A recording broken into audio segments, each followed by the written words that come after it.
green with vision. For vision, more fine lace, he can still bring his stuff. Yeah. This big Giants talk of New York with a skyline bleeds. Basketball dreams in the football seas. Got a mic in the hand and a vision that feeds. In the fantasy realms where the ghost dog leads. He's a shadow on the court and a phantom on the field. Timberland stomping, truth never concealed. Got my podcast lit, each story revealed. Talk Ryan legends and hoops that appeal. Yes, sir. Back at it again with another one. Ghost Dog in the building. Over here at Ghost Dog's Big Talk. Got a little Giants talk over here for a little midday special, if you will, or late afternoon or whatever time you tuning in. Speaking of, man, if you're tuning in, it's your first time to the channel, make sure you hit subscribe. Yes, especially if you feel that vibe, subscribe for the tribe. Make sure you hit the like if you appreciate the way I spit on this mic. Simple mathematics, man. But yes, around this time of the year in the NFL season, it's the downtime. Constantly scrambling, looking up and down all around for any kind of news and updates for this New York Giants football team.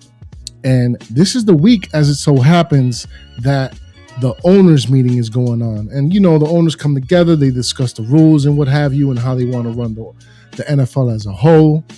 And, you know, they also do interviews with the head coaches. And it just so happens that John Harbaugh, as of today, had an interview earlier this morning. And he had a couple interesting things to say, man, when they asked him some questions. And the main things that really stick out to me, first and foremost, they asked him about Neal and Josh Ezeudu. They asked him flat out why even bother bringing them back. What's the plan? What's the idea you have with them, if what have you? And look, I'm not going to sit here and hold you.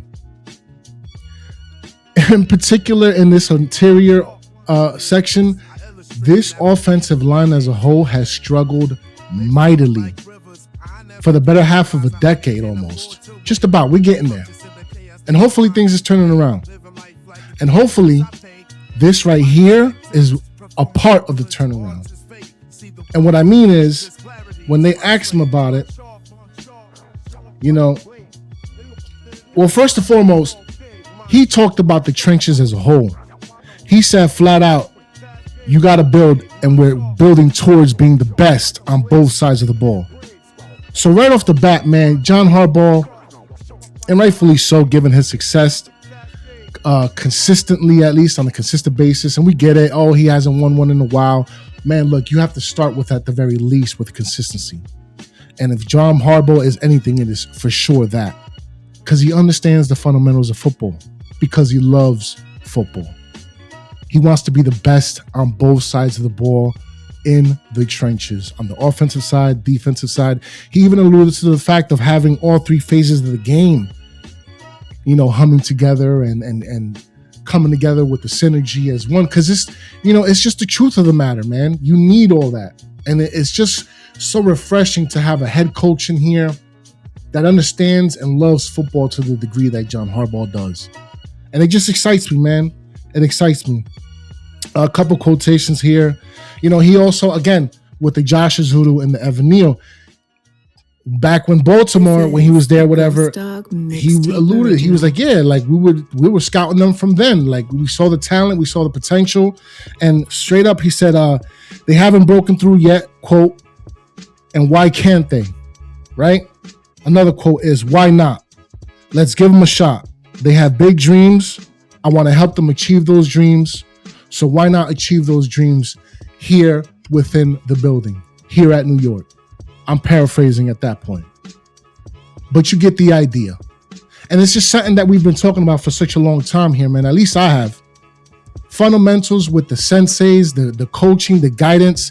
We have talent in the building. Like, how many more examples do you need of former players going on achieving greatness after they leave here?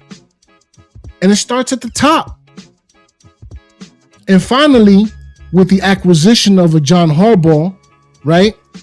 The top, I feel like, has finally started the process of trickling it down. Because if it wasn't for Chris Mara going out and handling business as he should have, Would John Harbaugh be here? That's a question. So it had to come from the top down. And now we're starting to feel those ripples. And hopefully we're going to feel it all the way on down to the water boy. Real talk.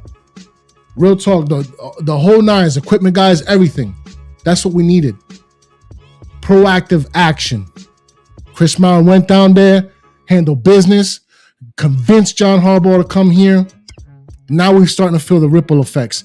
And pay attention, because the draft is right around the corner. We're about like 2 weeks out now. So it's going to get real interesting here, ladies and gentlemen. Giants fans, the big blue ocean, as Either Chosen likes to say. Shout out to him. 1/7 of the shakedown. But yeah, man, absolutely, man. And it's crazy too, because it reminded me so much of the Pivot podcast when they had Mike Tomlin on there. And he said, and I'm paraphrasing with Mike Tomlin, I want those bad players, those players that people perceive to be as bad, because I want to be able to coach them up and prove everybody wrong. And it's no wonder why those two dudes was going back and forth for so long over there in that NFC North. So it's like, man, when they both became available, in my mind, and I knew it was going to happen too. I knew it was going to be one, then two, based off the playoff appearances and who, them facing each other, and then the following week. I just knew it was going to happen. They both were going to be available. And it just so happens that we got one half of that just absolute amazing head coaching situation there. Absolutely. And from the moment John Harbaugh, fired, stepped down, what have you, I was like, yeah, that's our guy. And if Mike Tomlin is around soon enough, they're both going to be up in the air. It's just with the process, again, of Chris Mauer not waiting around, going down there, driving personally and handling business as he should have. And I'm digging the energy, man. It's time to dust everything up. Time to shake this motherfucker. Excuse the language. But it's just like, it get me hyped, man. It's about time. It's about damn time. You know what I'm saying? They also ask him about this offense.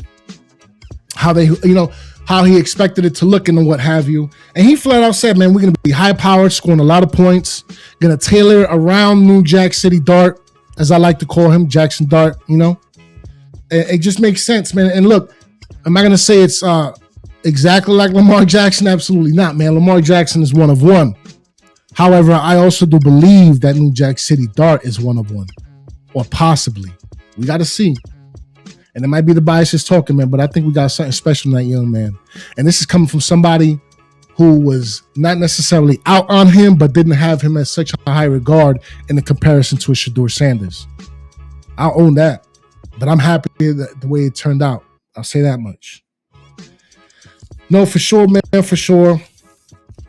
They also talked about OBJ and the possible reunion. If you haven't already, man, check out me and the brothers at the Shakedown, man, Freezy and Sam and Either Chosen. We have a little bit of a breakdown, if you will, because the news, it's just starting to permeate a lot more and more. If you haven't already, though, check that out. Got it posted on the channel.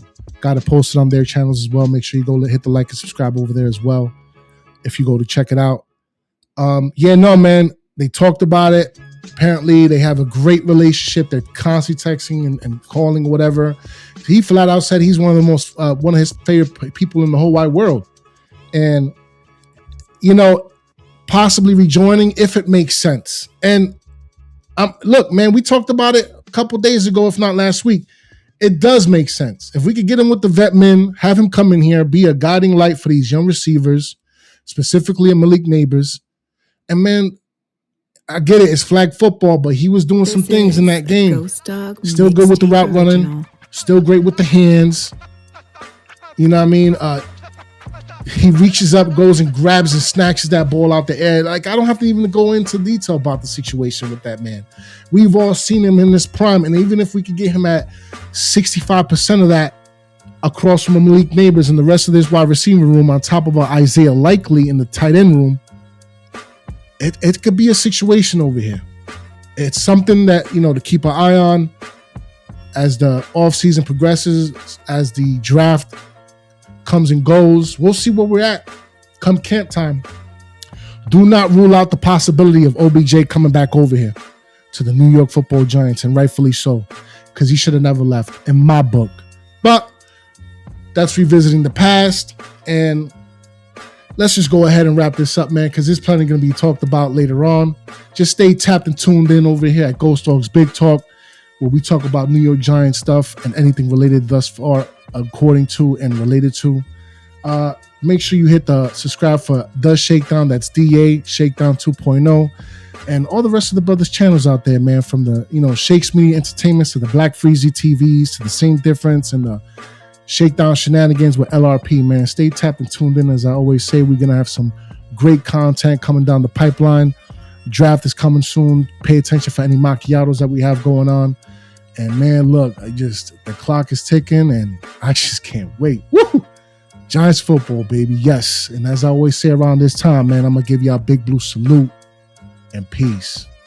From the shadows of MetLife to Mike's last track, Ghost Dog repping Big Blue, never looking back. Podcast sales, that's deep in the fog. Gridiron echoes follow the phantom dog. Jersey glows under moonless skies. Fades with the beat, but never truly dies. He barks once loud, a New York anthem blast. The vanishes like stories to podcast pass.